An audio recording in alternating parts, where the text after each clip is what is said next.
Yeah, boomers, I'm pretty sure I'm gonna piss y'all off a lot with my videos because I can't stand that boomer mentality y'all be having, that stuck in that old philosophy. That stuff aggravates my soul. I don't think that the older generation has all the answers for the younger generation. I think that we're gonna teach ourselves along the way, and they're gonna be like, how did he do it? And it's not gonna be an answer of like, oh, I had to do this, I had to do that, I had to do that. No, all this man had to do was put his mind to what he wanted to put his mind to, and he was able to accomplish a goal he set for himself at the end of the day. It doesn't happen for everybody because it's not meant for everybody. That is one of the things the boomers, that's why I call them boomers, because that's a toxic mentality. You tell them, hey, you're not going to make it to the NBA. Look at the numbers. Well, if you tell me to look at the numbers, I'm going to get discouraged by the numbers, and I'm not going to want to chase the numbers because you just sat here and basically told me not to. As the next generation, I feel like it's our responsibility to break the cycles of what basically our parents and their parents set for us, because we don't want to live in the past, correct? We want to build for the future. We don't want to build for the past. Why do we keep practicing the same past beliefs when we're trying to build for the future? That is something that I feel like it's our job to change. And when I mean that, I mean stuff like abortion, the LGBTQ community. I hope I said that right. I'm not trying to disrespect anybody, but those are two main things that older mentalities are so against because they were raised that way. Their parents told them no, no, no, no, no. Our parents tried to tell us no, no, no, no, no, but then eventually we kind of ended up saying no, fuck all that. We get to do what we want to do because at the end of the day, we're us. We're just trying to be ourselves. Always be you. Don't be afraid to be you. You got to accept the fact that you are here to be who you are meant to be. And that is something that a lot of people don't understand. A lot of people don't understand the concept of being themselves. That I had that same problem in school, high school specifically. I had a lot of trouble fitting in, so I always forced it. And when I would force it, people would call me out on it constantly, and I would always think that they're just making fun of me. But no, they're just calling me out for what I'm doing, and that is something that I'm not mad about it because that's just who I was. I'm not mad at those people for treating me the way they did. What I'm really saying, I'm really using that as an example to show you guys that when you're not yourself, you try to be something you're not, correct?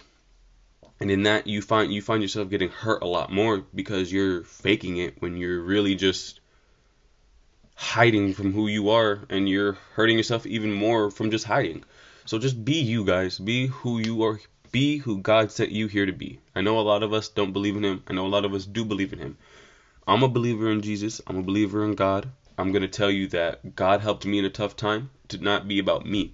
I want it to grow into everybody around me. I want to be able to bring hobbies out of people. I want to be able to bring the beauty out. I try my best to keep a positive mindset in life because no matter what people are going to doubt you, no matter what people are going to throw their negative opinions towards you, and whether it's coming from a bad place or a good place, that person's just throwing a negative opinion at you at the end of the day. You're either going to let it affect you or you're not. Just that one reoccurring thought that you have. That's a dream. That one reoccurring thought, you get that, you turn it into $1. Then make another dollar off of it. Ask yourself if you could do it again. And when you do it again, you're going to get addicted to those results. It's just like working out. These people get addicted to results. You get addicted to those results as well. But that's just me trying to tell you guys, be you at the end of the day. Be you. It doesn't matter what you went through. It doesn't matter what you're going through. It doesn't matter who you are. You could be an asshole. You could be the nicest person alive. Be who you believe you are, because if you try to fake it, it's going to get swallowed up and you're going to live a harder life. When you fake who you are, or you haven't come to terms with who you are, it is incredibly hard to succeed in this life, because now you have mental barriers in your brain that are just building up, and you could break them. You're just not in a position to break them. So I want to help you guys break them from this platform that I have right now, is because there's a lot of insecurity out there. There's a lot of anxiety. There's a lot of depression. There's a lot of negativity building up in our minds that people don't think we go through, but we do. We have these negative outlooks on life sometimes, and it harms our mental health. You got to keep breaking the barriers. They're mental barriers. They're not physical barriers. you should actually be glad that these are not physical barriers like a disease, a sickness, like a heart problem. I would much rather have the mental problems I had in high school. I'd much rather have those than have a heart problem. Because if I had a heart problem with a weak mind, imagine what would have happened then. So it's just like I much rather, people love to say, oh well, you got to treat a mental illness like a physical illness. Yeah, you can, but that's my problem with that, because when I say cater to the mental illness, I don't mean baby it. I don't mean, no, it's okay, you got a mental illness, you'll be fine. No, I mean, you got a mental illness, let's take care of you. No, no, because that means that you're just looking for sympathy. That means that you're doing what the depression wants you to do. You're doing what the anxiety wants you to do. You're letting it control you. You got to be in control of yourself at the end of the day. If you can't control who you are, you can't be you. So when you control yourself, you can be you.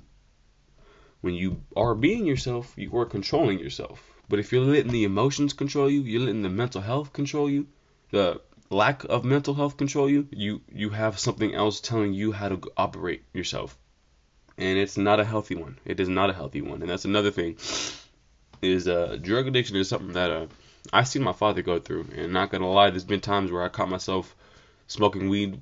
Is something that I do occasionally, but when I do it occasionally, it turns into something more than occasionally every so often. It's not something that I'm too proud of. And people love to say, oh, it's not that big of a deal, when, yeah, to you it's not a big deal. But to a lot of people, drugs ruin their family. To a lot of people, drugs did a lot of things that they don't like. To a lot of people, drugs are just something that they don't want to associate themselves with.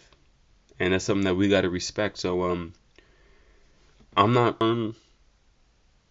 the weed being as openly legal as it is, because it's like it's so much more accessible to our kids, to our youth, because we all know that to a developing brain at the age of 13 is not something that you want to, it's not ideal.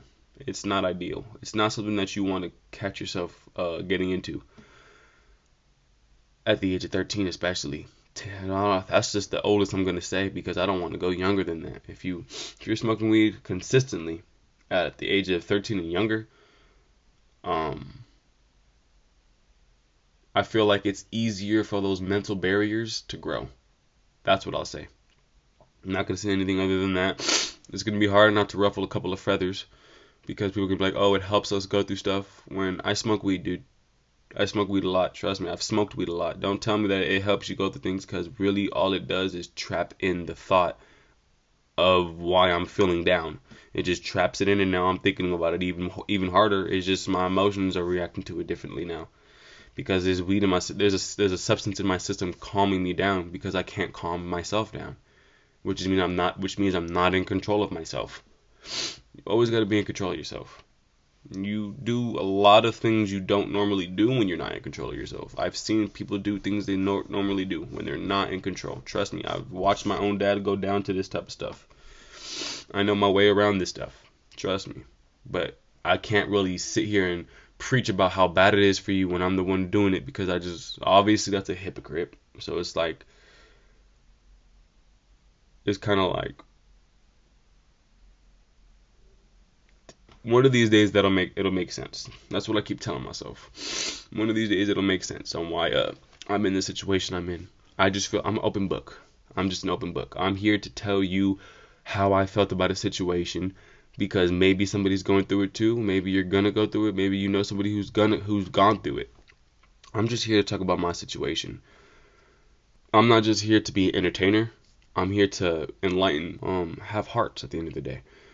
And there's going to be a lot of times in these videos where you see me have a conversation like this, because truthfully I feel like they're conversations that need to be had.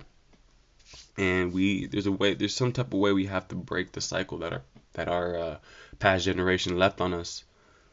Because if you could tell, on social media, all I see is shut up boomer, shut up boomer, shut up boomer. And that's basically my generation telling the previous generation, yeah, bruh, your time is up.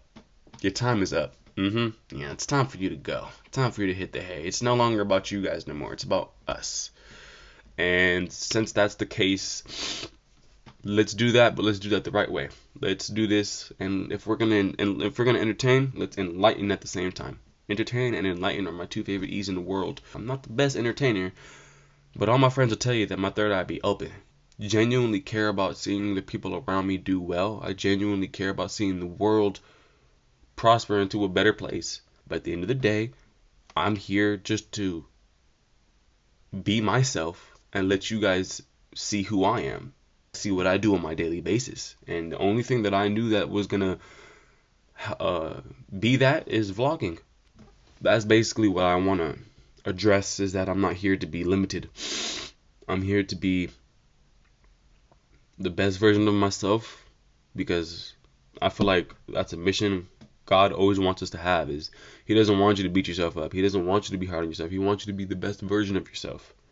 He wants you to be the best version of yourself, and there's only one way to accomplish that, and that's by being yourself. The troll on the internet, if you're giving attention to your troll on the internet, you might have to have a conversation with your mama or something. That's letting an opinion affect you. Those are the type we ignore. We call them bullies, cyber bullies. You just ignore them, and I promise you they go away.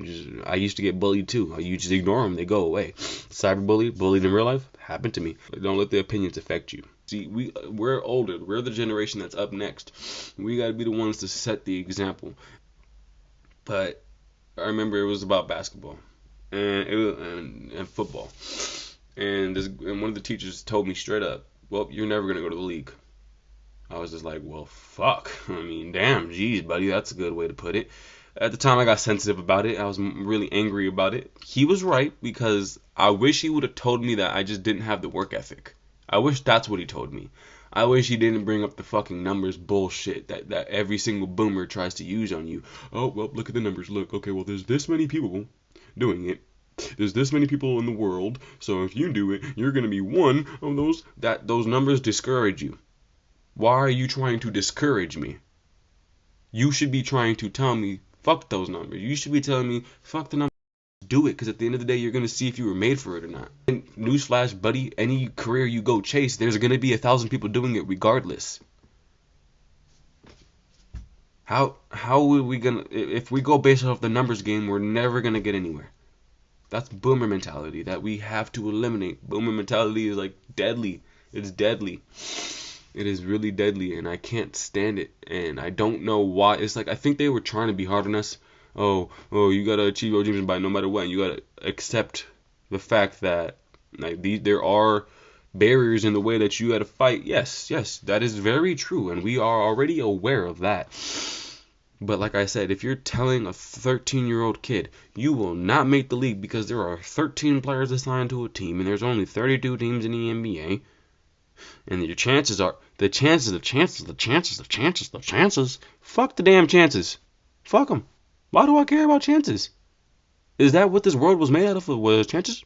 No, it was work ethic. The beauty in things don't get built off chance. You gotta have a good work ethic if you truly want it. But you can only apply that work ethic to something that you truly love. And when you do that, that is finding your dream. Why we are not being taught that at a young age? Beyond me. They don't see that though. They don't see that because they see it as, okay, we don't want to tell these kids they can chase their dreams. If we do that, truth be told, I don't understand why they have that mentality. I want to say it's because, let me see, when I was freshman, bad grades, oh yeah, right away they see it as, oh, he's just one of them kids. Yeah, very true. I am just one of those kids, statistically. I wanted to speak my mind, but I couldn't, because I knew that at the time, the immaturity in my head was just going to be exposed. That would have done nothing for me. So I kept my mouth shut and proved him right, because I didn't want to be a basketball player, turns out, because truth be told, I never really cared about playing basketball as much as all my friends on the basketball team did. No, don't chase your dream, because that's not enough. There's too many people trying to do that. Don't even worry about it. But this welding thing, that actually that makes more sense for you, buddy, because everybody needs a welder. Everybody needs a welder. Bitch, I don't want to be no fucking welder.